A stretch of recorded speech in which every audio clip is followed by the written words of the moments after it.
POS operator. She sent me down the rest 1,000 to collect 3,000. Where are we heading to? I've always said there are two sets of people on earth, the oppressors and the oppressed. And in between are the cowards and the hypocrites. Which are you? No matter how tough the challenge, how high the obstacles, we always overcome. What Nigerians need now is not about the dumb thing. Who can come and salvage us from where we are?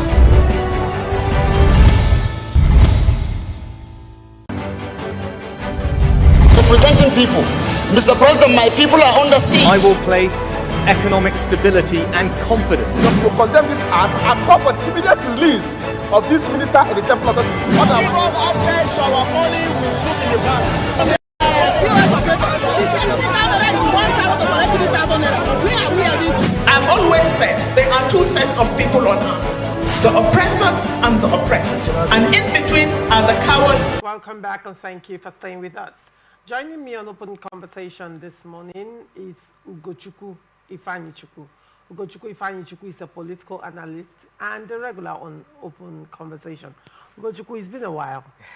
Merry Christmas. It's good to see you. Merry Christmas, and Christmas indeed, because this Christmas is, I see a lot of smiles on Nigerians' faces. At least rice could be bought, if not for any other thing. I know things are still very costly in the market, but at least not as we saw it last year, Christmas, when to buy rice was like going to the moon. So we thank God. How much is rice this year? Yeah, at least you could get a good rice at 50,000 a bag. 50 kg yes, bag? 50 kg Or 25 kg? No. 50 kg or 25? No, 50 is the big bag. Well, I don't know women and those that go to market, but all I know is that people are talking about that the 50, price of rice has fallen. Yes, and I know that I also made an input for them to buy. So I had either 50,000, some talk about 60,000. Then that again, we thank the federal government for cushioning the price of food items. Right. Then again, we thank God that today, the last Sunday in the year of 2025, and I'm so privileged, Laurentia, to be on the show, and also to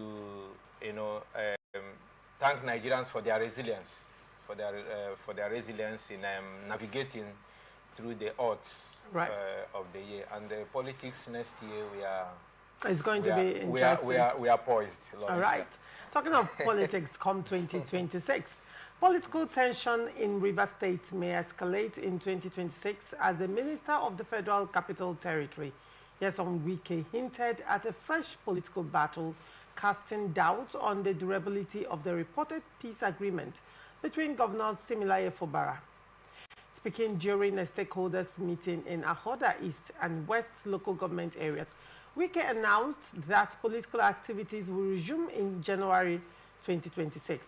He criticized unnamed individuals who, according to him, failed to openly support President Bola Tinubu during the difficult 2023 elections, but now claim loyalty, insisting that he and his supporters stood firm when it mattered the most. Wike stressed the sanctity of political agreements, warning that he would not be part of any arrangement that could not be honored. Reaffirming his continued support for President Tinubu, he assured his supporters that their sacrifices would not be in vain and urged them not to be worried, promising to speak further at the appropriate time.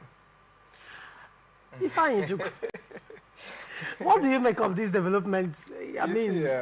Laurentia, Wike has spoken. There have been rumors. Yes, the man Wike has spoken, and very apt, and at a time when he ought to have spoken, reassuring his supporters first, which he always do. You recall during the turbulent time of the problem in Rivers State between the governor and the members of the House of Assembly, Nyesom Wike kept reassuring the members of the House of Assembly that they should stand firm, and he's solidly behind them, and they were not going to be left orphans.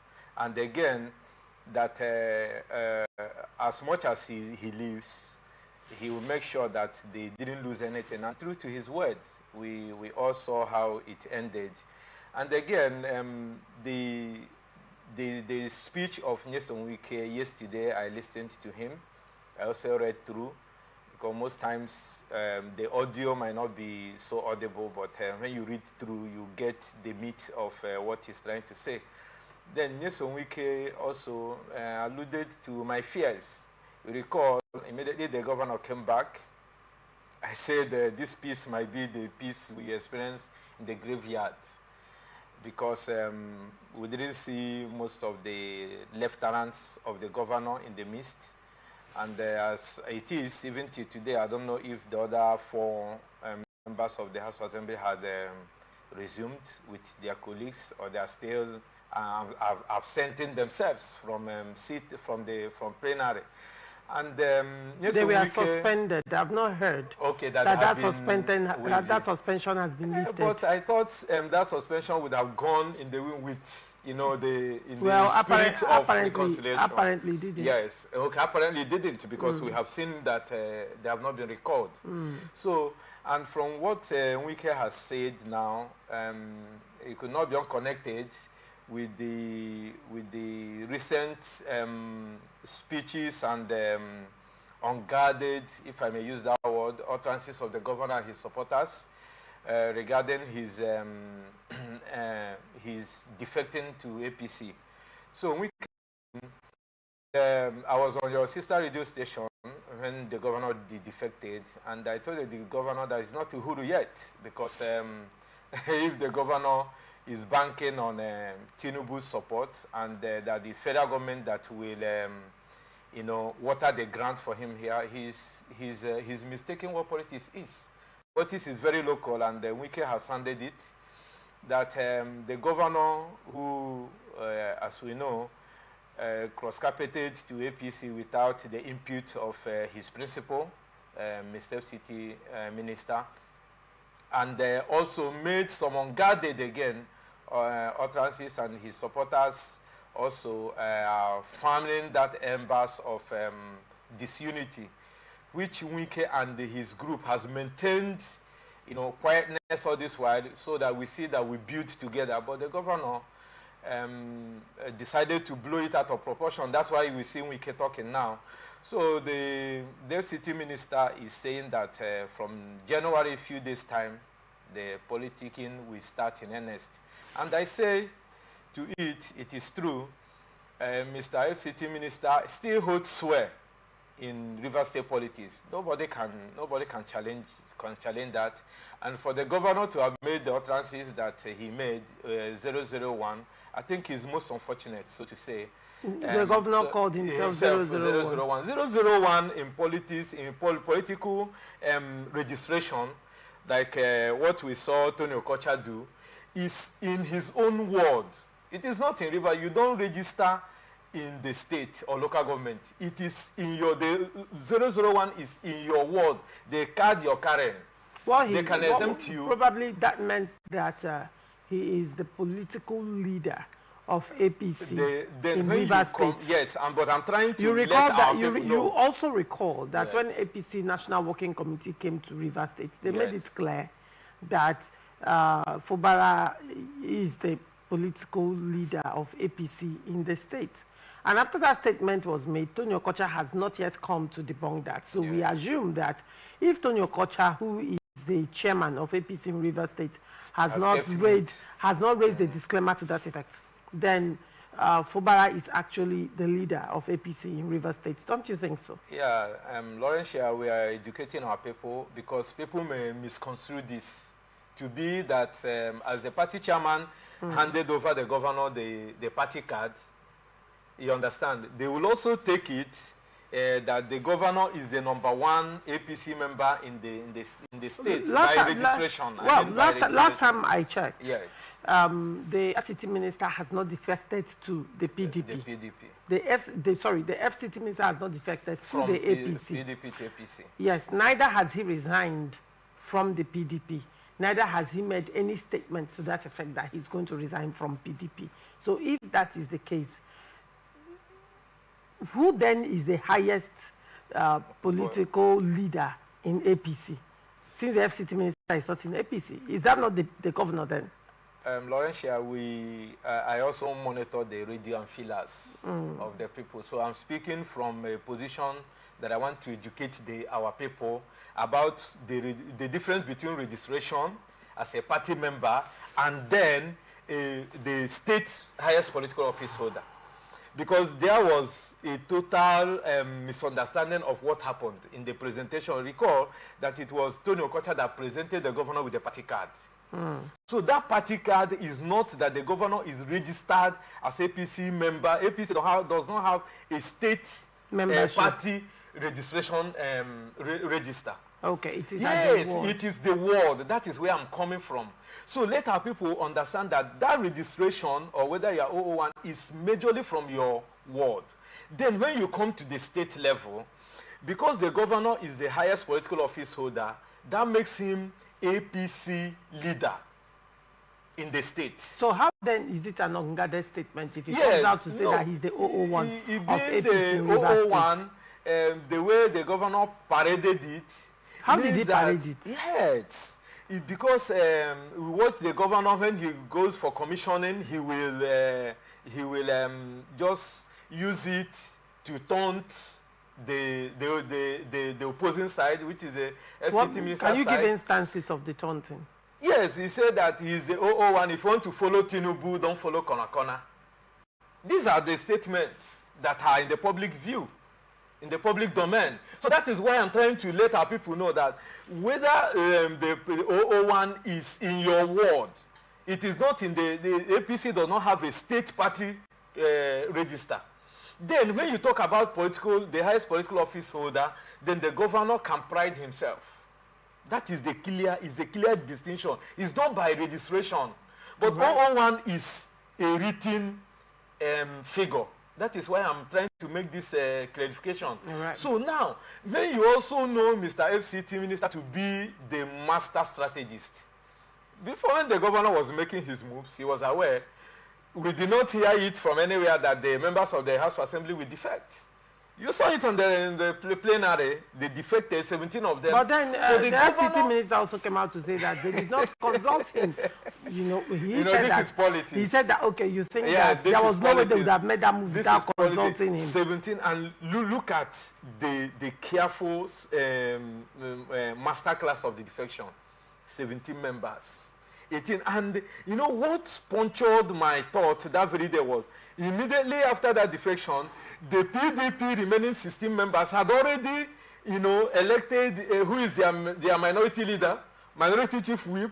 I was surprised when the leader of the house was mentioning them to speak.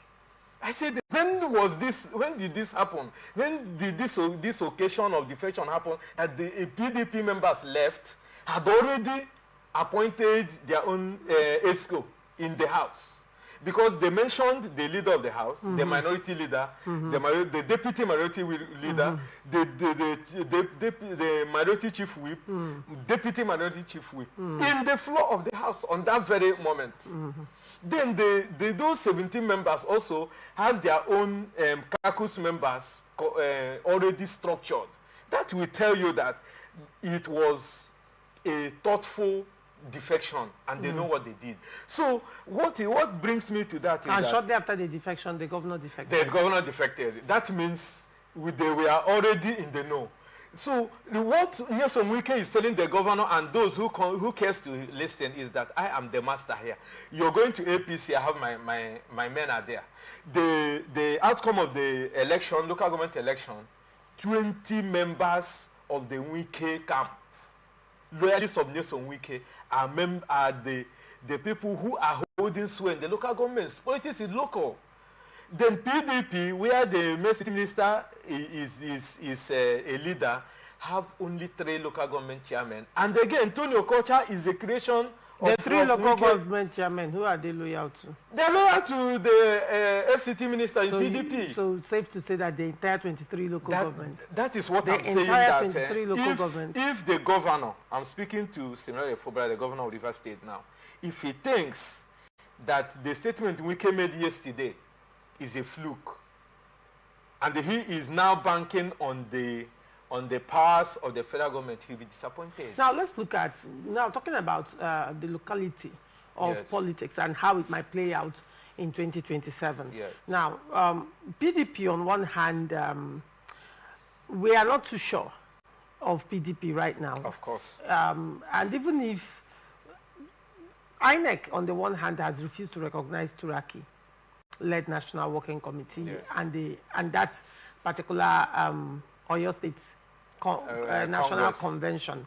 Now, on the other hand, the FCT minister faction has declared that from January 9th, I think, down, they are going to start their World Congress. Yes, state and national congresses, as it were. When you look at it, we are not even sure that INEC is going to recognize them either. Yes. So now, what happens is that PDP might lose out completely in 2027 across states.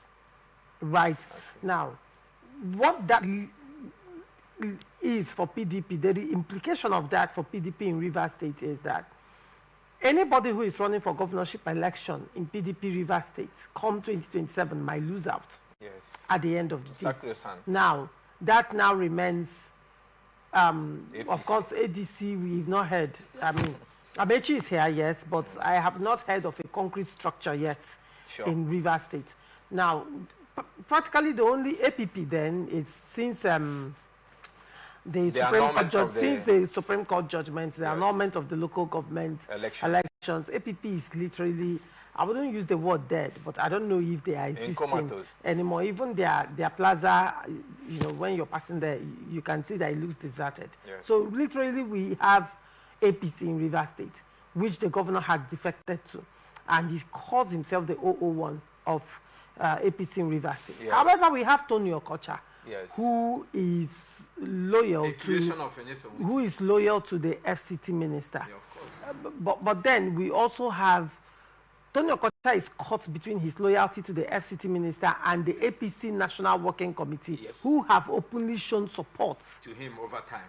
Who have openly shown support to the governor now. Yes. Where does that leave Tony Okocha? Tony Okocha happens to be, in between two sides. Where does that leave him? And then we now have, before you talk of the larger Guba elections, you have to look at the party primaries. Where does that leave the contenders?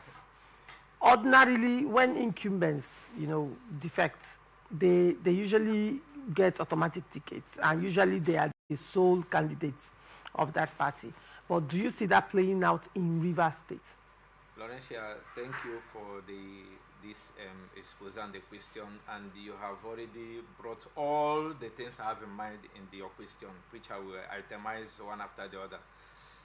That is why I said in your sister radio station when the governor defected that you should not go about, singing to the high heavens, that the governor is not too huru for him, and if he's banking on the strength of the federal, which Tinubu is also going to be looking at for votes. That's why he's making moves that you're seeing the defections, the alignment and realignments. He's solidifying his own base. And come 2027, everybody will be fighting for his own vote. Tinubu is in the ring. The governor, who is the 001 of APC in the River State, is in the ring. And the Nyesom Wike is a national figure and the leader, the political leader in River State. I say the political leader, I'm not talking about party, across party structure. Yes, so Nyesom Wike has positioned his men everywhere. And again, why I say politics is local, Tony Okocha is caught between the federal and the state, but he has only to superintend over APC.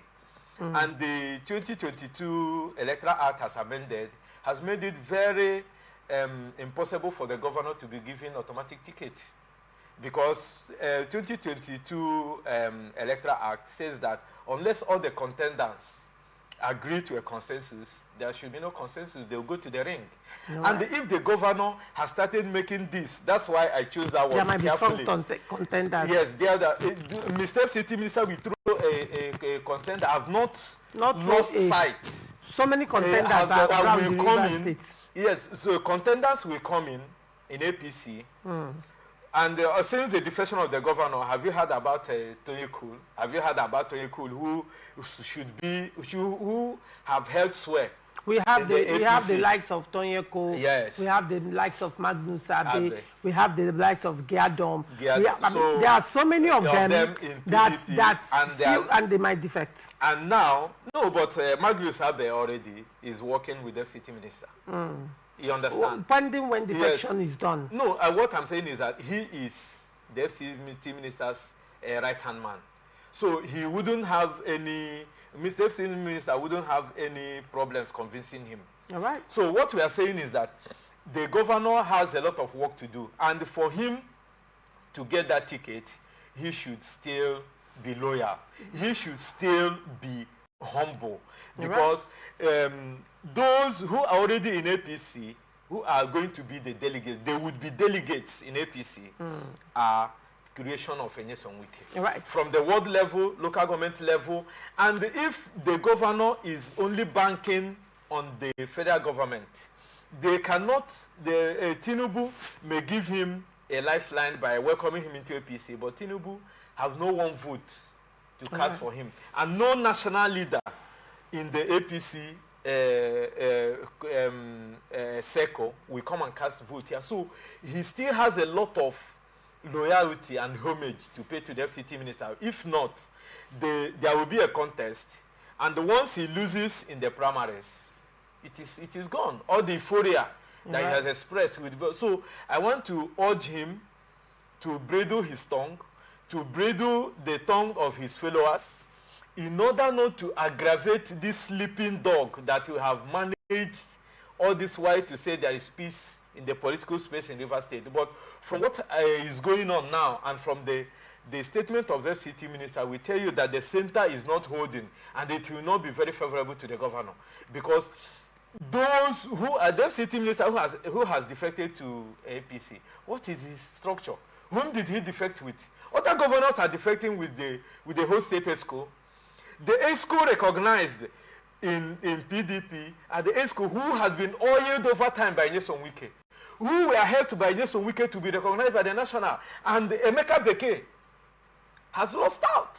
Who has been backing the governor. So whose tenure is even expiring soon. So who are those who are going to make the governor second coming a reality? All right. That's a $1 million question. I think that while we are looking at this, the elections coming and the political year proper, which is in a few days' time, and Nyesom Wike's announcement that it's clear that there is going to be political showdown. I want to, as always, maybe forecast of while the governor and his followers may be rejoicing and saying, oh, this is this and this is that, we have defected to APC, therefore there is a covering we have. Now, I want to just put it out there that it is not enough to defect to APC. The governor has a noose on his neck, probably he has forgotten. And that noose was not removed by emergency rule. That news was not removed by anything. And if the governor is renegading on an agreement, he should understand that all bets will be off the table. Of course. That impeachment is still hovering on his head. The impeachment is still that is the news I'm talking about. The impeachment is still hovering on his head. And at no point did Supreme Court judgment, if even consolidated the impeachment, if it's to hold. Of course. And again, it's also very important to note that defecting to APC does not wash away your sins. No. In this country, if the law is to wield the big stick. That's on one hand. And now, considering again that the governor, there might be one or two. For example, some commissioners were sacked by Supreme Court. And since the governor returned on September 18, and this is December, right? That's over 3 months. Has not appointed commissioners, which is necessary to his cabinet and his structure. So he has been running some of these commissions with permanent secretaries, which a permanent secretary cannot do the job of a government appointee. Yes. And recall that Martin Samehule, the Speaker of Rivers State House of Assembly, had condemned that and called on the governor and questioned why there are no commissioner nominees. These are the loopholes. These are the because while people are looking at, oh, the governor is under APC, is going to, when that impeachment will start again, these are, maybe I'm just giving an expo to the governor and whoever is advising him and is watching me right now. That's what we do. He needs to close all doors and all windows. Close ranks. Close all doors and all windows, because it is the governor needs to survive to run election. Of course. So I think he should be looking running at into APC. I think the governor should be looking at being more strategic to survive before the election proper. Other than singing. Because there is a noose on his neck. Other than singing. And when that noose is talked right now, I don't think the president will stop the Rivers State House of Assembly from fulfilling their functions. No. He can call for reconciliation if they choose to listen. But then I just hope. Rivers State politics is going to be very interesting as always. What do you think? Laurentia, you just like I've been saying, let them not say that you're having a position. You alluded to all I have said, because I've been saying it in different fora. It's quite a time I've been here, but I've been in other platforms. We have been drumming it in the ears of the governor that did not. I don't think it's about having a position. Yes. What I just said is what I have observed. Yes, and that's what it is. And having looked at River State politics and how it plays, I try to get in the head of everybody and involved. think the way they are thinking. And over time in River State politics, for people who have followed Open Conversation and this show, they always know that I always forecast. And even though a lot of people will lash out and say, at the end of the day, they will just see, I have never forecasted anything in River State politics. You are a witness, right? Even I forecast months before it, but will it happen? It will definitely happen. It's just probably, I don't know, maybe it's a gift somehow, but when you look at how things are going to play out, there is a news. And I mean, making these things open is just for, I just want... I want everybody to close all doors and windows. The good of the governor. All the parties involved, actually. All the parties involved. There will be peace. There will be peace, not peace of the graveyard, not relative peace, like I always posit. But was there ever peace in No. But I said it. There was no. I mean, this crisis has been going on, but it's just that the cracks are now open for everybody to see. Yes. And again, the governor needs to do a lot. His handlers, I have kept saying it. His handlers are not doing him any good. His handlers, the governor's handlers, I don't know, they have been busy defecting. But what structure and what force? And then you saw some of them, those former, those people that held swear in the local government before the Supreme Court hammer came, defecting with their supporters, and those. That's why you see APP being in comatose, because they were the people. Governor literally handed APP over to them, and now they are coming into APC. But APC they couldn't build APP. They couldn't build. APC has structure already, built by Wike, because you know that Amechi's APC structure was dismantled by who? That's the question the governor should be asking himself. And even we had it that Emeka Blake even granted a press conference saying that the governor should now have been registered by. So that means even there's even a palpable litigation on his neck by registering by a faction of APC that was not recognized by the court, which is the Tony Okocha led APC. The court judgment is still hanging, which I said in one of my programs. I said the governor, knowing that the tenure of Emeka Beke is elapsing, would have even tarried a while for that registration. But we know what politics it is in Nigeria. The mighty is the mightiest. So hence he has bowed down to the Mr. President, and President has gone through Okocha to give him his membership card. That suffices. But we are saying that the way it ought to be, let the governor, swallow his ego and whatever. You recall, Rodentia, that it was here on this table of truth that I told the governor that one day your red pen will become useless. And it became useless, and people deserted him, and he was in his room. Even if his motorcade was moving on the road, he was not with the PDP or Nigerian flag. He was not with the governor's the coat of arms seal in his car. I told the governor, one day the red pen you say that you have, which was turning your head, will be useless. And for 6 months it was useless. So let the governor tarry a while and go. If he has been professing Mr. FCT minister, anywhere he's going to talk about Mr. President, that you know where we are going, we are voting for Mr. President, we are making the work easy for our people, and he will sneak in the name of FCT minister just to cover his tracks. Let him genuinely. He has been priding himself as a man of peace, as the FCT minister being his oga. Let him genuinely, not on the lips, go to the FCT minister. And I know that Wike will see his heart and see the genuineness of the peace that he's seeking for. But if it is what we are seeing now, the governor has a lot of hurdles to cross. All right, very well. We'll go on a short break, and when we come back, we go to Abia State, where Governor Alex Soti boasts that he doesn't see any form of threat in the upcoming elections for him in Abia State. Do not go away. Representing people. Mr. President, my people are under siege. I will place economic stability and confidence. To condemn this act and call for the immediate release of this minister in the temple of justice. Give us access to our money we put in the bank. POS operator, she said 3,000 naira is 1,000 to collect 3,000 naira. Where are we heading to? I've always said there are two sets of people on earth. The oppressors and the oppressed. And in between are the cowards and the hypocrites. Which are you? No matter how tough the challenge, how high the obstacles, we always overcome. What Nigerians need now is not about the taunting. Who can come and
Mr. President, my people are under siege. I will place economic stability and confidence.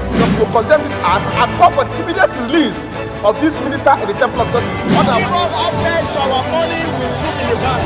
The POS operator, she said 3,000 naira is 1,000 to collect 3,000 naira. Where are we heading to? I've always said there are two sets of people on earth, the oppressors and the oppressed. And in between are the cowards and the hypocrites, which I No matter how tough the challenge, how high the obstacles, we always overcome. What Nigerians need now is not about the taunting. Who can come and salvage us from where we are?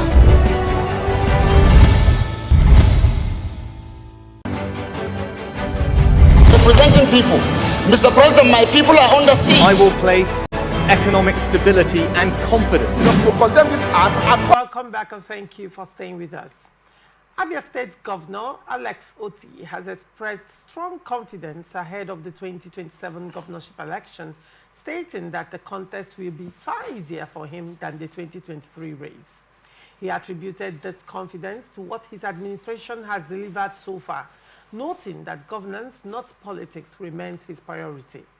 Speaking at a 2025 Aro Day celebration in Arochukwu local government area, Otti dismissed early political tension around 2027 as premature. He said his government is focused on fulfilling its 4-year mandate, stressing that after 30 months in office, there is still significant work ahead.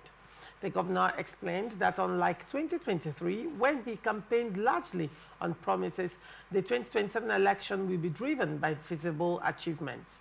He added that the remaining months of his tenure would be used to consolidate reforms and deepen development across Abia State. Gochku, what do you make of the story? First of all, did you experience Abia State before before Otti's tenure, and have you gone to Abia State in recent times, you know, during Alex Otti's tenure? Yeah, Laurentia, I had my secondary education in Abia State, in Bende to be precise. Oh, okay. That was, I think, a few years ago. Then I experienced Abia under Joseph Carlos' second tenure. So where roads will be constructed and collapsed after 3 months, just like what we saw in Imo State during the tenure of Rocha Sokorocha. Yes, so that could be attributed to the kind of roads that were being constructed by Joseph Carlo.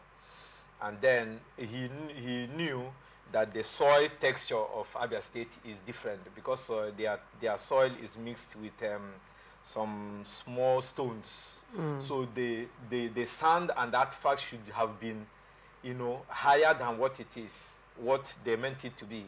He didn't use solid or known construction companies like we see the Donaduk did in Cross River. We saw what Ababio did in Akwa Ibom. These are some of the, and what Amechi and Wike did here by contracting, you know, good construction companies to give you roads that will stand the test of time. So then I was not in Nigeria when I experienced Doda Okano, the one that succeeded Ojos Okalo. Then I saw the last T.A. I saw the last after that, 1 year of Ibazo, where we had Miro or AI fashioned airport and a flyover that took like 3 years or eternity for them to construct, and he never finished constructing in Ibazo. That has to run to Wike for cover. So, but jump to what Alex Otti, after his elections victory in 2023, where the people stood, and we only have to thank Professor Mrs. Otti for Nena Otti for standing for the people, standing with the people, refusing to compromise. Yes. So, but today we can see what Otti is doing. I've not been to Abia, but I watch clips. I watch his contract, and I have friends that I call that have told me that Abia, and I have friends that have traveled to Abia State from River State here, and have even said they now sleep in Abia State. That people are now thinking of relocating to Abia State. You could know what it was then, waterlogged. I cannot forget the Ikonne road. Amikonne. Amikonne road. That's what it's called. Yes, Amikonne. Amikonne. The road that's on the palace of Ezikonne. Ezikonne, God bless you. So to tell you, that's Fox Road. And Abia State, after my secondary school, I did my 2 years experience apostolic work in Ihioji. So the priest I worked with, I was always going to Fox Road, going to Ariara to buy things we were using to construct a building then. So I knew how Abia State, how bad it was. Ariara market was impassable. It was impassable. So even for you to, when I'm coming for holiday. Have you been to Bakassi? Have you been to Samek? No. You've not been to Samek? No, I've been to cemetery during market. that time? No, I didn't. And you've not been to Bakassi? No, I didn't. Oh, cemetery is very fine, actually, compared to Bakassi and Samek. Laurentia, and Power Line. You don't even talk about when you are coming for holiday from Aba to Port Harcourt. It was a nightmare. So you even had to disembark from 2 vehicles and now trek over Obibo before you now. And people now start flowing Iboiche. Then, and that's why I still thank Nyesom Wike for what he did in River State, where people can navigate through the flyover. Because we knew, even my senior brother had to leave the area we are staying to go and build house in, so that he know. I've told you here, Musa, that he comes back from One by 1 a.m. But many people, when they criticize Nyesom Wike, they forgot what Nyesom Wike has done for us. Let's not go to River State. No, what I'm saying, because you maintain Abia State. Now I borrowed a leaf from what happened in River State. Oti will not tell me that he did not feel ashamed because he was coming into River State. He's a friend to the former governor and the former minister, Rotimi Amechi. So he saw how River State navigated their own peculiar problems. And he borrowed the leaf. And today, Abia State is in the lips of anybody that loves what is good. And kudos to Oti. Not that those monies were not there. I don't even believe that it is the removal of the oil subsidy money, but it is the will to serve the people. Because those monies are there. What are other governors doing with it? Those monies are there. What are they doing with it? But somebody who has come to change the narrative, and his name has been written in gold. In terms of his electioneering, re-election, come 2027, like I've already said here once or twice that Benjamin Kanu should go and drink water. Let him pray. Because it's like Benjamin Kanu is showing interest. And he's showing interest at the wrong time. To run for the governorship. It's not about showing interest, actually, to run for governorship. I mean, anybody can show interest. Constitutionally, it is his right to vote and be voted for. It's his constitutional right. And that cannot be taken away from him. Yes. However, we are looking at deputy, the number 2 man in House of Reps. Right, Benjamin Kanu is the number 2 man in House of Reps. Of course. And when you go to his constituency, I recall the first time he actually openly came out to criticize Alex Oti and then also say that APC was going to take over Abia State in 2027. People responded and it wasn't nice. The responses were not nice. Yes. People went as far as publishing pictures of his constituency project from his constituency. And when I saw those pictures, I was like, oh my God. Now, it would have been different if Alex Oti never became governor. Yes. And he is showing interest. The fact that people Abia people at some point do not even understand what good leadership and dividend of democracy is, would have worked for him. But in a situation where you have a governor who is performing, as against you, who is a number 2 man in House of Reps, and when your constituency, yes, number 6 in the nation, and when your constituency project was published by people who were countering your statements, it's nothing to write home about. I was embarrassed, genuinely, that the number two man of House of Reps, this is his constituency project. After how many years? After how many years in the National Assembly? How then? What is your locus for contesting? Yes. What are you going to tell the people? Yes. What exactly are you? You want to give them promises? You want to tell us, or you want to tell Abia people? You want to give them Tinubu's campaign promise? what is the business of the people with Tinubu's campaign? Tinubu can campaign for himself and then people will vote for him.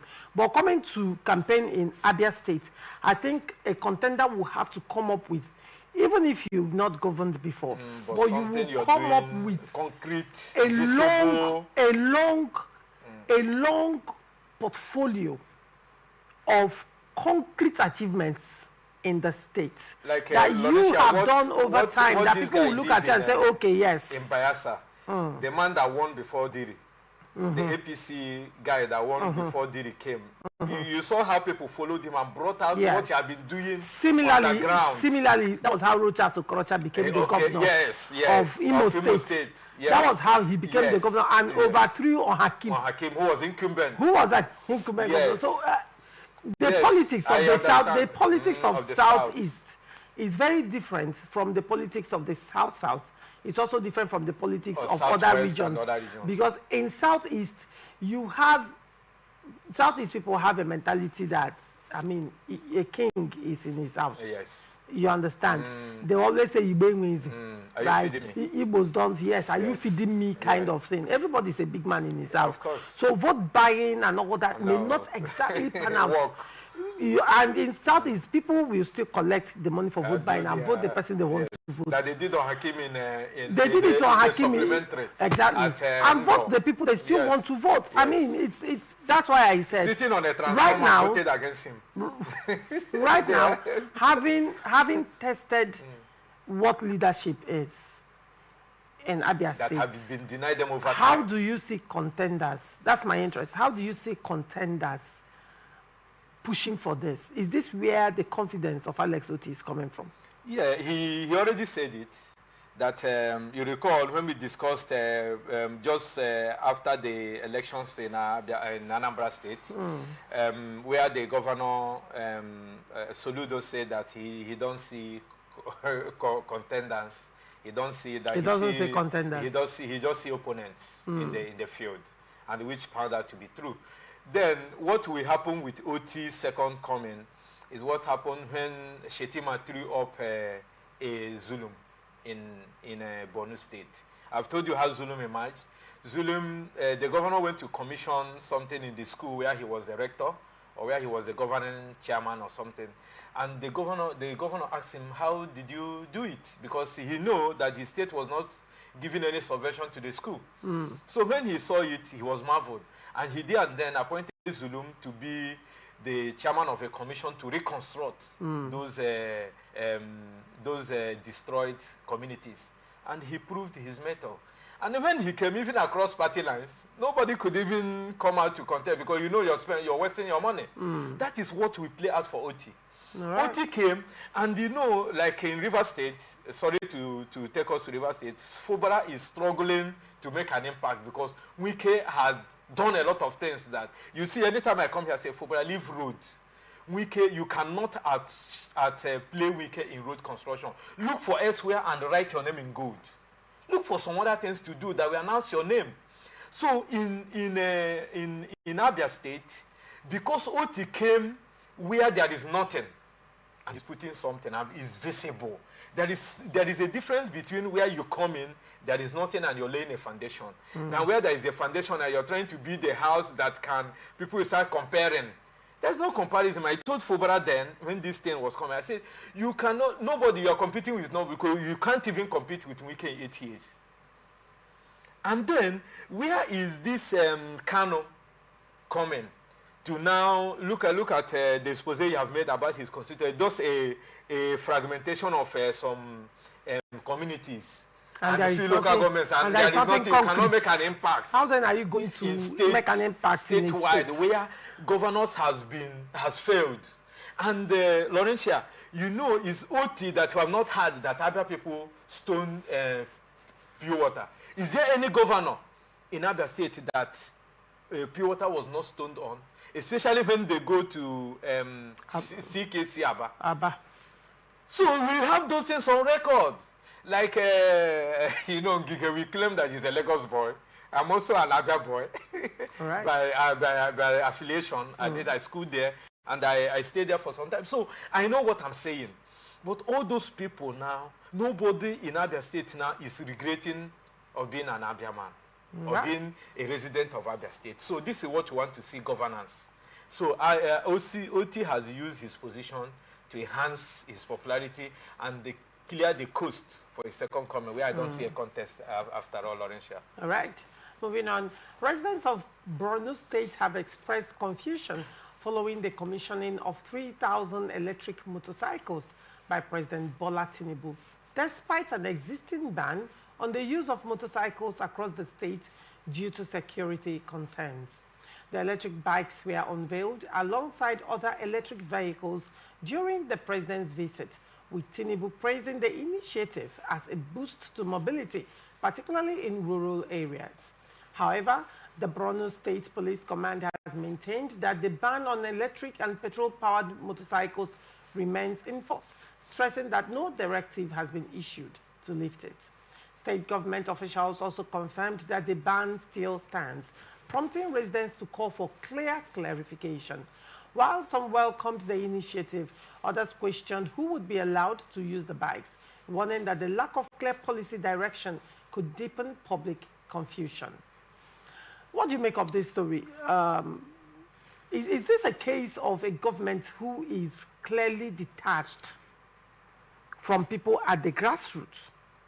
Or is it a case of a government who is acting oblivious of the true security situation in the state? I mean, the federal. A clear disconnect between the central and the state.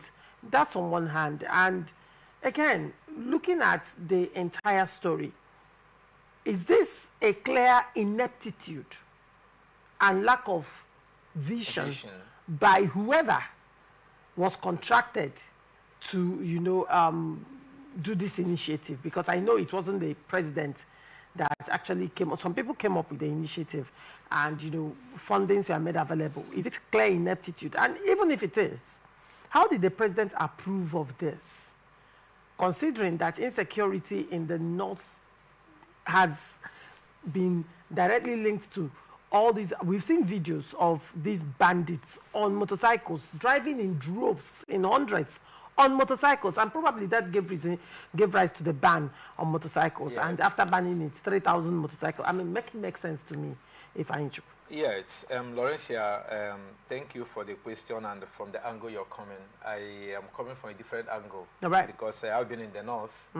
I've told you here, the only thing I waited was for Erufai to arrest me in Kaduna State, because I was into the Kaduna politics when the killings, when the Erufai heads were.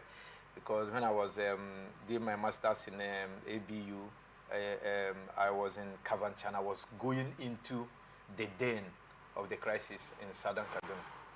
So I stayed in southern Kaduna for a while, and I also moved around that Breningware, all those Isaacs, and see how those bandits operated. You know, the operation mainly with motorbikes and hillocks, you know, vehicles, and if Zulum, whom I still have a place for him in my heart as one of the non-traditional Nigerian politicians. You know what I mean. As I always describe him and Fobara, they are not the traditional Nigerian politicians. You know, so if he is coming out with such a project, but like what you said, that he failed to, you know, educate the people, or there was a clear information of what it's meant for, and those whom the motorbikes are meant for their use. This is Tinubu's project. I know, I am coming. Then, if it's a project that people are not, you know, clearly aware, is it a palliative? Is it for the security agencies? Is it to enhance the JTF to get to where, you know, those terrorists and the bandits are operating unhindered because of their being able to navigate with motorbikes? Is it the reason? Just like the way I want to look at it, what happened in Enugu State few weeks ago when the governor unveiled the forest guard and the kind of ammunition he empowered them with.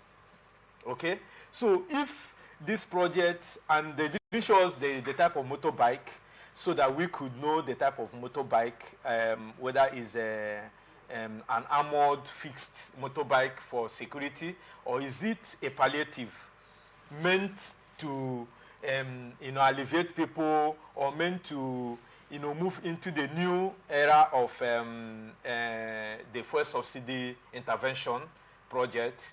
So this is where we are lost. But in my mind, or in my view, if it is meant for security purposes, then even the ban on motorbike in the state will not prevent the police, because I've been in several countries, especially in those Asian countries, where the police and security agencies make use of the motorbikes more. They move in twos, to be able to reach the hinterlands and monitor security. Even their immigration operatives also goes on motorbike. So if we get a clear sense of what it's meant for, but if it is meant to be given to people, when the security it's meant for the people. When the security, it's not meant for security operatives. It's meant for the people. For as palliative. Whatever it is. They called it initiative. That's what it is in Nigeria. They give handouts. Right. They give handouts. So then these motorbikes also, have they also, we had the LNG box or CLNG box or whatever, and they say that we can see it everywhere, and you charge your battery, do whatever, refill, and all that. Till today, did we see anything? Have they made such arrangements for the people to see where those kind of, hybrid motorbikes will be repaired, will be fixed, or how they will charge their battery, or just giving it out without concrete preparations? This is where we throw away our monies. Nobody attends to development of the human capital development by building companies. How many states have built companies? Look at we here shouting Fobara. They were criticizing Wike of not revitalizing or finishing the Sogai farm. 4 years into your administration, what is it? Have we seen anything different? In some other states where we are seeing governors, a lot of money in their purview now, is there anywhere they are building industries for Nigerian unemployed youth and the thousands of graduates we are turning out every year to be employed? Is the only venture in Nigeria, is it politics? Look, as I was discussing with a friend yesterday, was telling me about the arboros on the road and how police collects money. I said, remove them on the road and you will see the worst of armed robbery cases. That the government know what they are doing. They left them there to distract them. And these are the people they will use during the elections. Truth be told, I was listening to somebody on one of the national televisions. He said that the election in Nigeria is war. Believe it or not, the amount of violence you can cause, the amount of money watchers you have, that's what wins the election in Nigeria. That's the truth. The amount of violence you can contract people to cause is what wins the election, and the monies you have extra to throw around. So this is what the Nigerian politics is. So if it is where the government is thinking about the welfare of the people, the security of the people here now is being negated, which is one of the primary responsibilities of the government, because the government has not been able to tackle the insecurity problem bedeviling the people of Borno State. Look at one of the problems we're having in Borno State is the mining of californium in Borno State. One kilo of californium is sold for $28 million. But who are those mining it? Lawrence, you have been here, I've brought out the issue of what is causing the insecurity in Nigeria. Is those natural resources God gave us, gold, Nigeria must go the commercial quantity. Is the money being shared on fact? They say, don't say it. Don't say it. Who will say it? Say it and we die. We die only once. Is it being mined legally? Illegally now. It's not shared in fact. Then the crude that everybody is dying is how many? The budget the president presented now, the Senate kept the benchmark at $60 and the House of Reps kept at $64. So where is the money? Gold is sold at what? Californium only a kilo of 1 kg of California, we say that $27 million. Look at what that will do for Nigerians. And illegally being mined. You know, Trump, we are going there. Trump just bombed Sokoto. People were asking, why not go and bomb the other place? I said, he's giving the people mining there, which the governors and their allies in the north know, for them to go, for them to move away. Because hence they are mining it and they're not giving us security. They are rather conniving with the non-state actors. And the allies in those places are busy collecting the money. To the detriment of the people that are dying in droves. So we don't deflect completely into another conversation. Yes. The focus is on the president launching 3,000 electric bikes, despite ban on electric bikes, on motorcycles, generally by Borno State government. And the question is, considering, and again, the Borno State government has made it clear that the ban is still effective. Is still in force, and in the first instance, that ban was placed because of insecurity, for reasons of insecurity.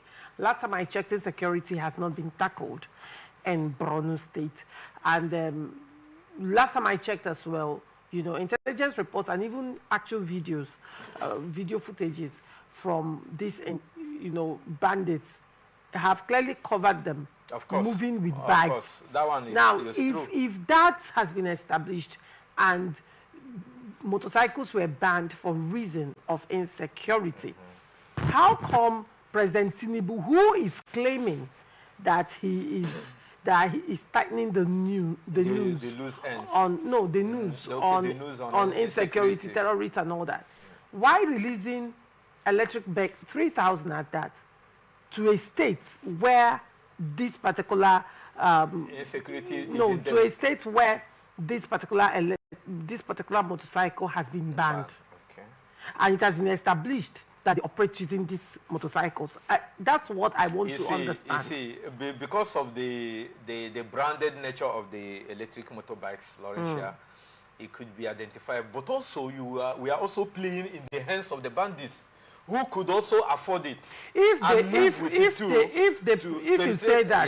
you say that, one would say that this initiative by the president is a slap on the Borno State government. It's an affront on the sovereignty. We need to understand that states are sovereign. It's an affront on the sovereignty of the state government. If a state government has put a ban on a particular thing because of insecurity, and it has been established, why would the federal government do something that will counter that ban? In my view, the governor played into the hands of the president, which he would have had the balls to clearly state, you know, what his people prioritize more. You understand? Because the priorities of the people, like you earlier said, should be paramount. And it should be security. Yes. For now, it is security, and for people finding food, finding shelter, and being, you know, assured that they will have their lives the next day. But in this case, that they place, you know, one thing in Nigeria is that they place politics above and all other priorities of the people. That's one thing that we should understand in Nigeria. So whatever will enhance their political clout, whatever that should enhance their visibility among the people politically, so that they will, because the politicians want to win the next election. So that is what have been played. But it is very, very unfortunate that we have been blinded by our personal gains, other than the gain that will favor the majority. The governor had all the time in the world that he's the Ministry of Public Utility in that particular state would have come out with this. The commissioner, but the government has clearly stated that the ban is still in effect. But it is. Maybe you should be talking about. You should be talking about. No, they said that in response right? But the after this electric bikes where they responded, maybe one should be you should be talking about probably the government confiscating these electric motorcycles, which now the presidency will now see as a slap. But I don't because see that's the way it's gonna go. I don't see Zulum confiscating them because these motorbikes are not. They don't come by cheap, and believe you me, it will go to the political either local government or world bigwigs. Despite ban, I need you to understand that. This is Nigeria. Despite ban on but the government can come out tomorrow to lift the ban. Or maybe, because that is when insecurity has been handled. No, when you say it has been branded, it's not making sense to me because for me, the branding can be peeled off. It can be repainted. So when you say branding, no, what I'm saying is that being branded is that the electric motorbikes are unique. But in another breath, the bandits will also see it, assuming without considering that it is allowed to be made use of in the state, assuming the ban on motorbikes are lifted, or maybe the government now said, okay, those ones can operate. Why would the government say 3,000 bikes? You see, I'm just I'm just trying to make you understand how it can play out. This is Nigeria. I'm just telling you the way it is in Nigeria, where you are saying the normal. You're saying how it ought to be, but I'm telling you how our government can be unpredictable.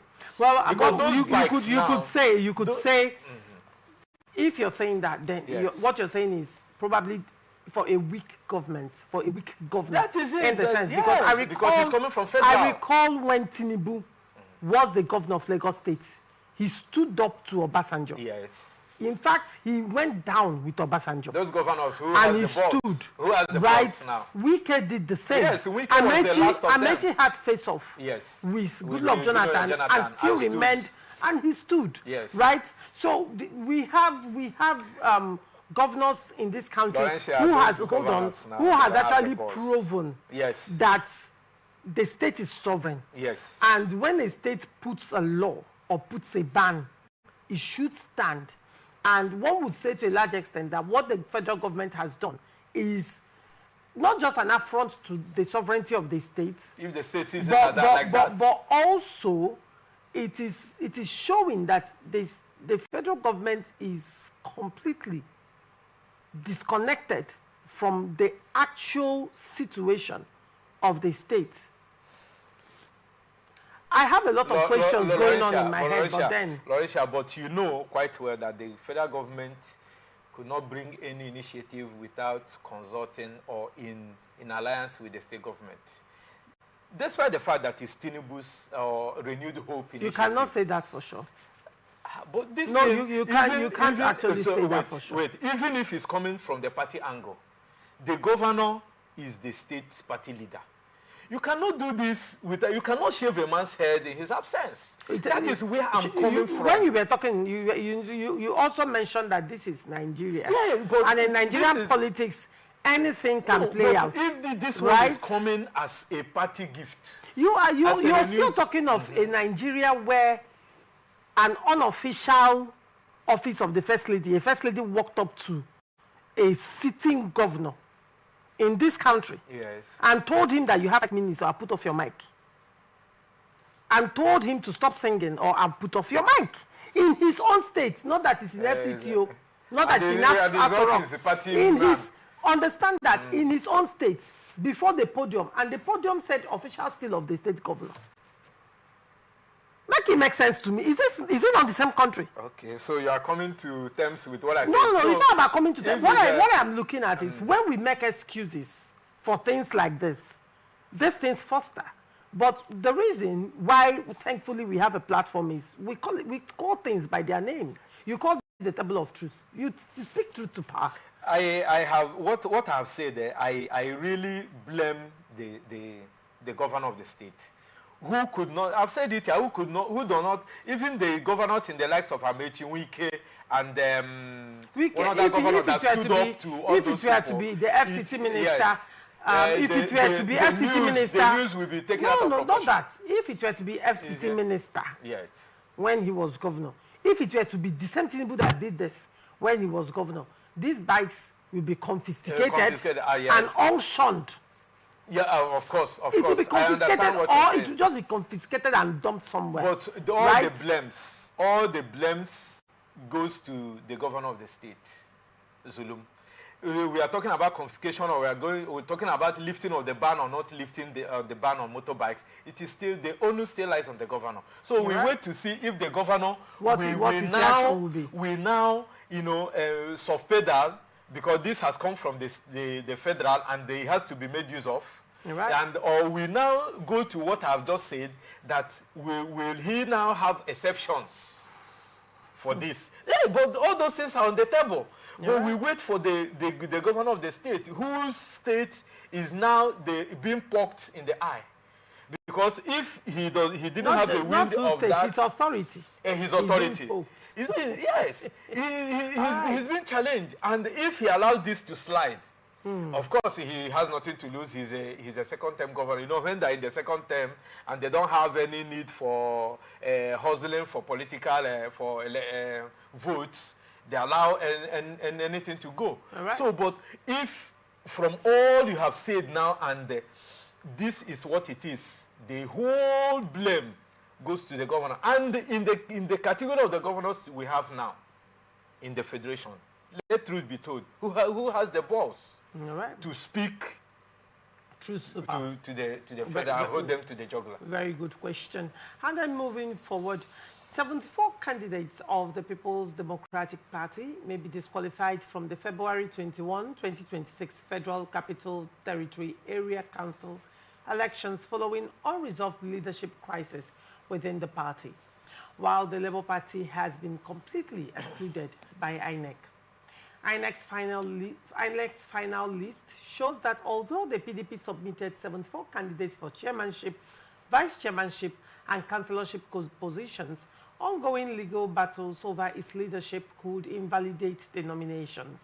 Meanwhile, the Labour Party failed to field any candidates due to a prolonged leadership tussle, with INEC refusing to recognize its disputed national leadership. Analysts warned that court rulings against the factions that conducted the PDP primaries could nullify all its candidates, mirroring past Supreme Court decisions in Zamfara and Rivers State. Civil society groups caution that the exclusion of major opposition parties may weaken competition and deepen voter apathy in the FCT elections.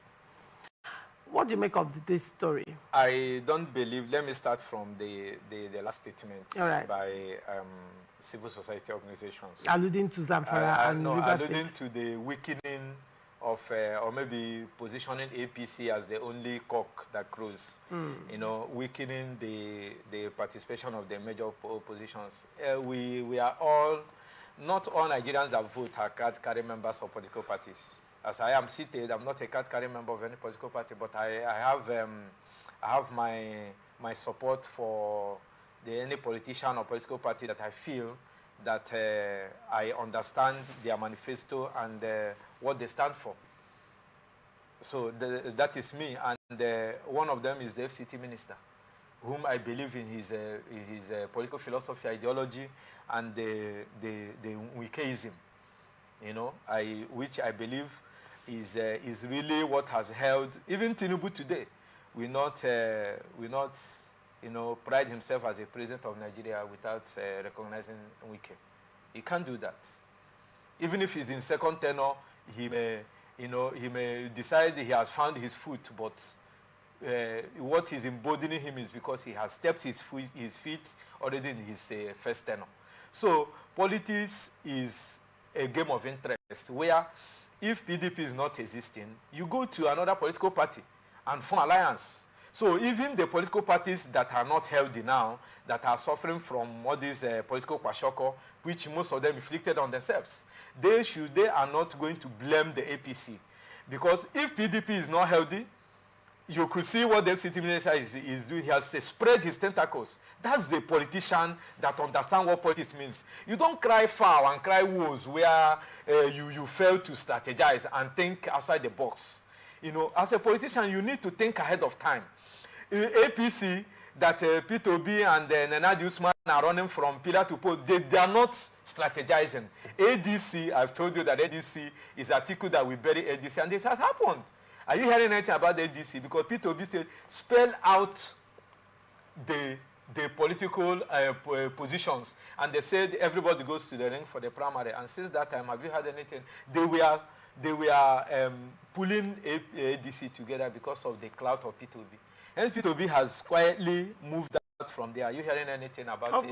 There are conversations around P2B coming back to, officially defecting to the ADC in recent times. Probably you're not up to date on that, but then there are conversations around that. Considering again that Nenadi Osman, who is the caretaker, who is the caretaker committee chairman, the national caretaker committee chairman of Labour Party is chairing. He's chairing a committee in ADC. That liaising with a big party with yes. Together. Yes, in ADC. That is Labour Party.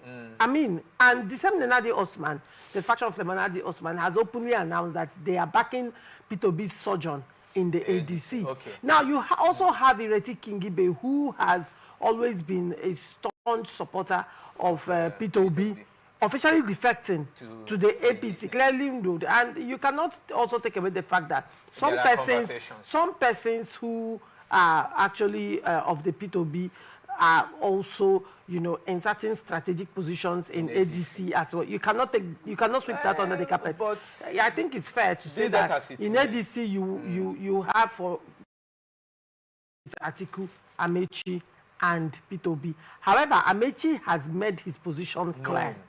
But P2B, for some reason, I don't know whether he's still expecting a miracle with Labour Party. You know. But for some reason, but then there are conversations that he might be he might be officially defecting to ADC. You know, in the Nigerian squad that is in the AFCON now, one of our goalkeepers clearly told the coach that if you are not giving me, if I'm not assured of the first choice as the first choice goalkeeper, I will not honor the invitation. He clearly said it.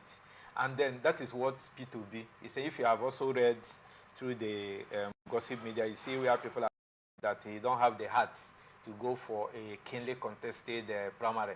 P2B is looking for a soft land. That's the truth.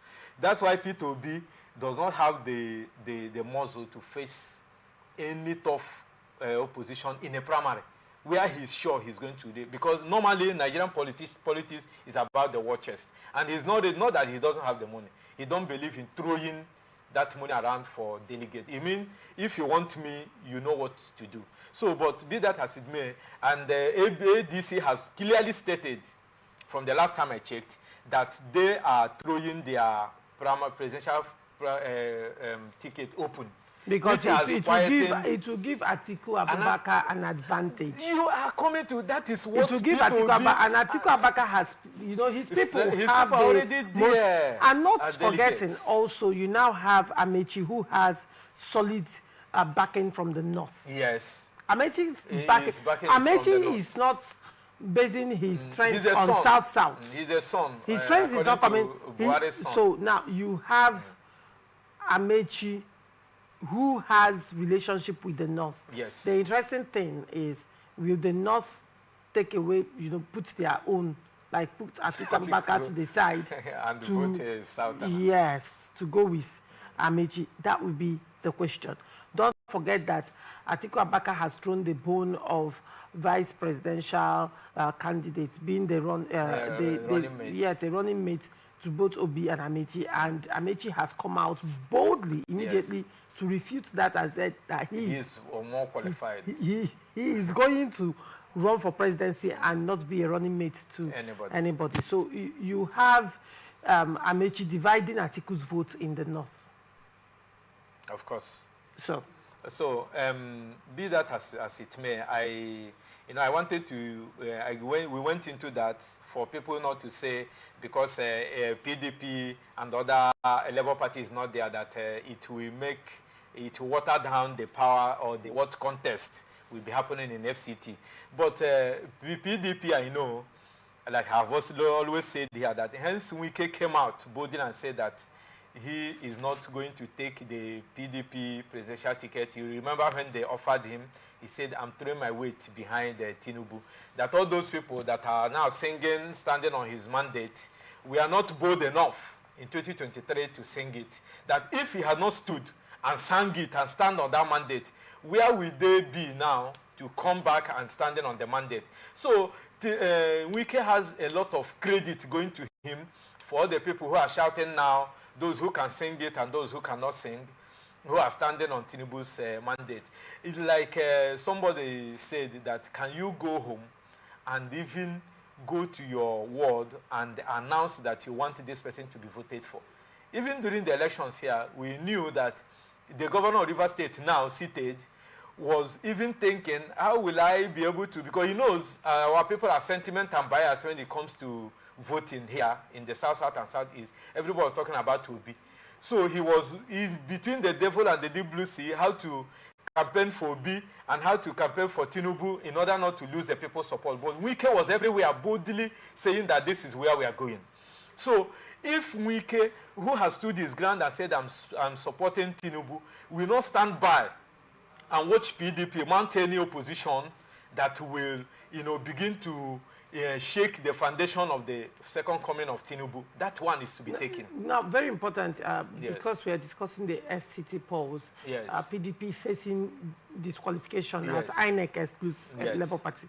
INEC already has taken a stand. That is where and Labour Party, though, has not been fielding candidates so far. Yes. But then, INEC has also, in recent times, told Turaki-led National Working Committee yes. that they do not recognize them yes. because of the There was a court order not to go ahead with court it. orders. Yes. The court order from Justice Omotosho and that of Justice Peter Alefo. Yes. Now, if there is an order to this effect, and, do you see PDP surviving this, considering that INEC, prior to this time, have said that they do not recognize the Turaki-led National Working Committee? I'm not taking the words off your mouth, but the truth is this, that the FCT minister is not losing sleep for PDP not to feed any candidate in FCT. He has already assured not talking about the FCT minister here. I mean the FCT local council elections for PDP to field a candidate there. Is it not what we are talking? We are not. You're narrowing down to the FCT minister. This is not about the FCT minister. Yes, this is about party politics. Party politics, not that's individual. What I'm saying. That for him to stand up to PDP and make sure that PDP is not healthy enough to stand in opposition. He has already recalled that most of the presidents has lost FCT. Most of the presidents, they lose, but he assured Tinubu that he was going to give him the FCT. So that's where I'm coming from. I'm not discussing FCT minister as a person, but why the FCT minister coming into the picture is because he is the person that is in charge of FCT. And in PDP problem, PDP crisis, he has told PDP, I don't want PDP to produce any presidential candidate. Why? I don't want PDP to, because he is supporting his principle. So he should support his principle and allow PDP run the election. I mean, but if you allow, and you're saying this on national television. No, if you allow PDP to be healthy, Tinubu will struggle. Let's face the fact. What Tinubu? Is that not why it's the democracy? Yeah, but that is also why Mr. FCT minister is a politician and he's aligned with somebody. Isn't it why the president ought to deliver on his 2023 campaign promises so that Nigerians will vote for him in the coming elections? So when you're coming out here to say on national television that the FCT minister said that the PDP should not field the candidate so that the president whom he's supporting doesn't struggle, that makes me question even the audacity of the FCT minister. Yes, I'm saying this on national. Hold on. Apart from politics, this is democracy. Giving a political party an ultimatum that is anti-party. Now, I'm beginning to look at Turaki's action by not just expelling him through the National Convention, but also issuance of certificate of expulsion. Because that statement concretizes the actions of the Turaki-led National Working Committee. And in as much as the fact that you are supporting a man, I think that blind supportage or blind followership should be condemned, in the sense that when people do what is not right, you tell them this is not right. For crying out loud, this is not right. Laurentia, so you could narrow it down to FCT, council elections, and the need for APC to produce this council chairman, so that during the elections, Tinubu can win FCT because of the grassroots politicking that will be done by the council chairman. Right? But when you are placing the FCT minister, I understand your argument because he is the FCT minister, right? Yes. But when you make it all about him, and then in your analysis, you are bringing a statement that is anti-democratic and anti-party to make a point. Isn't this one of the reasons why he is saying that he's the most insulted man after Tinubu? Laurentia, you see, I will say that you may not understand the politics playing out. I understand 100%. Yes, the politics playing out. But my concern is that you're making a boast of it. It's not totally true. Because if you say that the statement he made is anti-party, it is not totally. Recall that PDP has been in crisis, and which was not orchestrated by the FCT minister. This crisis of PDP, dates back to the period before the primaries of PDP, before the 2023 general elections. And even on the floor of the primary, on the primary day, Mr. FCT minister was betrayed. And how many people called out the people that orchestrated that? The Yoche Ayos of this world and the Atiku Abubakar. After Atiku Abubakar finished destroying PDP, he left PDP. Then you want Wike, whose brushes have been saved by Mr. President, because I told you here that, assuming without considering that Tinubu did not win the election, or FCT minister did not gamble well, and followed sentiment and biasness to support P2B, and at the end of the day, Tinubu wins, what would be the fate of FCT minister today in the Nigerian political circle? Let's face the reality. And he has told you that this man that I supported, I'm not going against him. So he is playing the politics of making sure that PDP, let's not take it away from PDP. PDP is a national party, had a spread across the nation. Look and fairness of the Nigerian state. And if PDP is healthy today for 1 week, APC will be very jittery in election. Truth be told.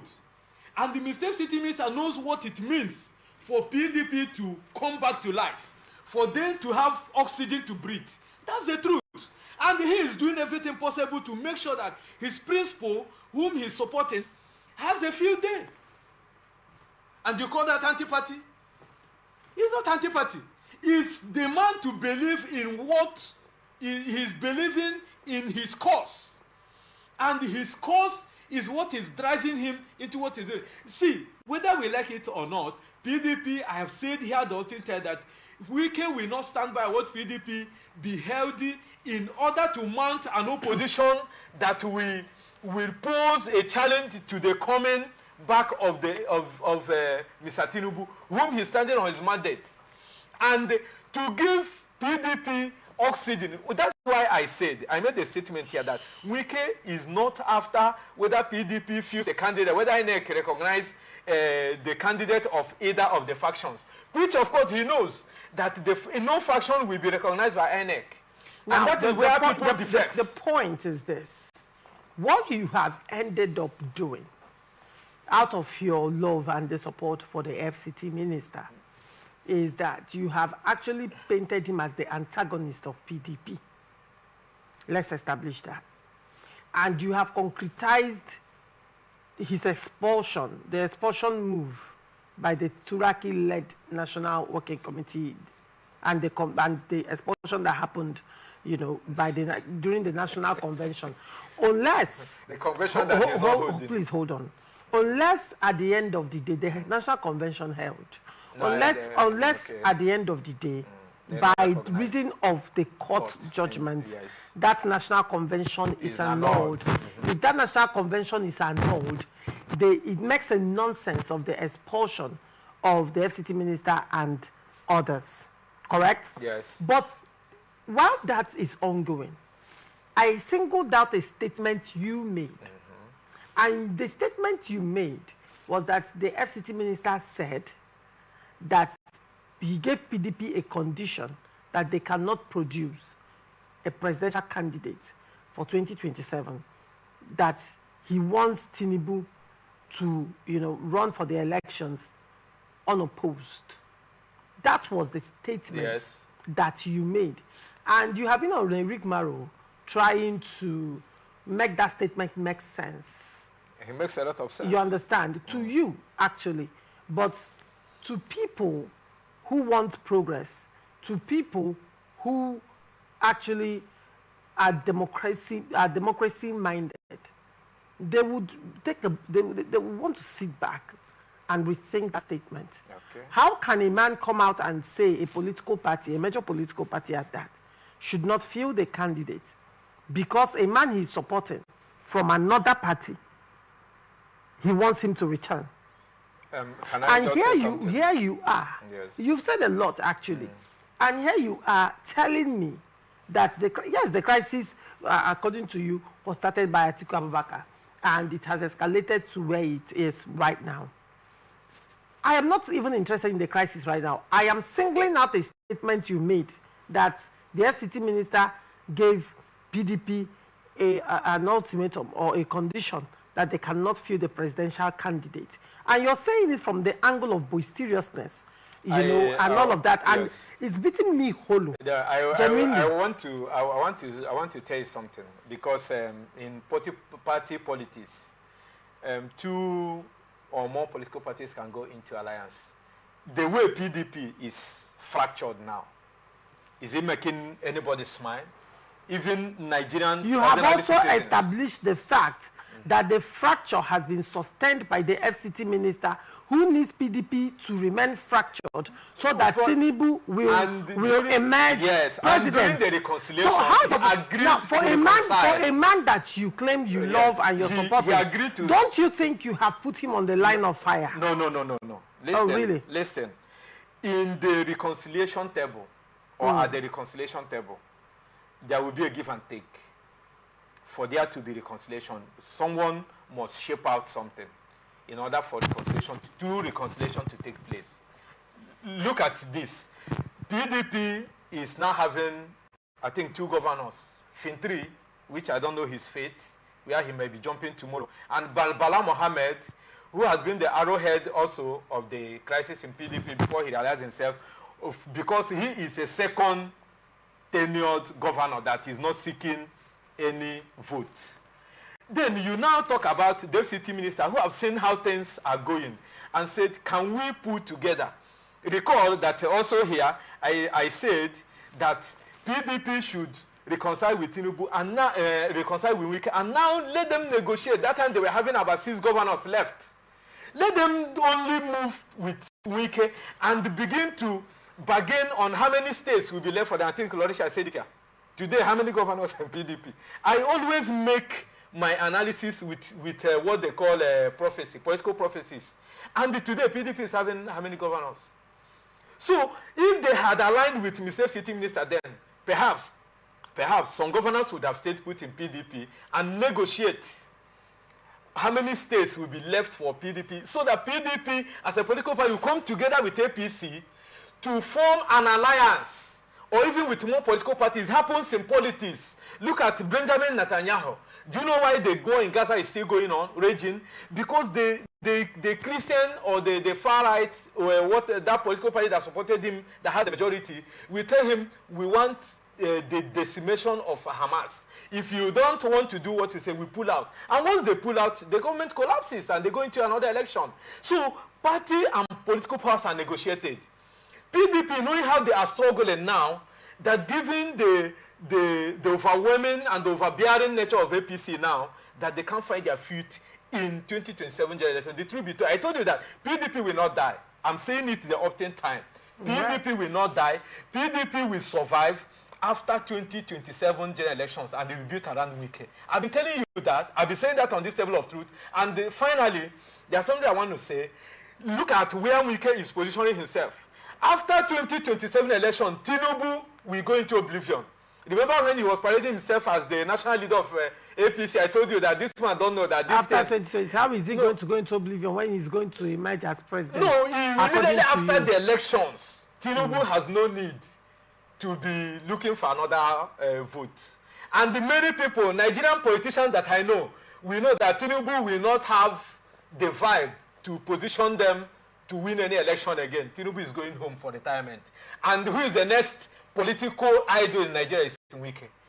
No matter who is coming in 30-31, which I know that Wike is not even going to be the president. I also hope that all these things you're saying. To go and negotiate. All these things you're saying. All these things you're saying right now. I hope you also understand that there are powers that be that are also fighting what you're saying right now. And negotiations are happening. Tough ones as well. Yes. I think it's going to be an interesting time. You know, but I know that they recall what happened during Buhari time. When Buhari was going for his second term, he was saying, vote me and your state, look at the person that will do the work for you. So Tinubu is only fighting for 2027. After 2027 election, what happened to Jonathan and Laurentia? Immediately Buhari won election. Jonathan's allies and political associates deserted him. It was only Oribebe and one person that flew in from Abuja and brought Jonathan back to Otuoke. So Nigerian politicians are wise. Immediately after 2027 election and Tinubu wins, they will start looking for the next kingmaker. And who is that next kingmaker is Wike. And that is where the Nigerian politics after 2027, after Tinubu must have won, will center around Wike and PDP will bounce back. APC will experience crack. All right. Most of those people who are cascading to APC will come into PDP, and PDP will be built around Wike. All right, very well. Thank you so much, Ugochukwu. It's a pleasure having you this morning. Yeah, Laurentia, I'm wishing our audience, our followers, a brand 2026, that by the grace of God, all of us will see it. And I want to say, I thank the staff of ATN and also Honorable Dr. Chief Chinyere Igwe, PhD. Right, very well. Thank you so much. And this is where we wrap it up on this episode of Open Air. We are open for sponsorship of the program, advert placements, news, events, coverage, and commercials. Watch us live on our website, www.atlanticnetwork.tv. On Facebook and YouTube, Atlantic Television Network. You can also watch us on Avo TV, Niger TV, and Efastech TV platform. You can connect with us on our ATN socials by subscribing, like, and share. Facebook and YouTube, Atlantic Television Network. Instagram and TikTok, Atlantic TV Network 1. And on X, Atlantic TV Net. Do not forget, peace and unity are the pathways to progress. Thank you for watching. I am Laurentia Ogu. See you same time tomorrow. Bye for now. Representing people. Mr. President, my people are under siege. I will place economic stability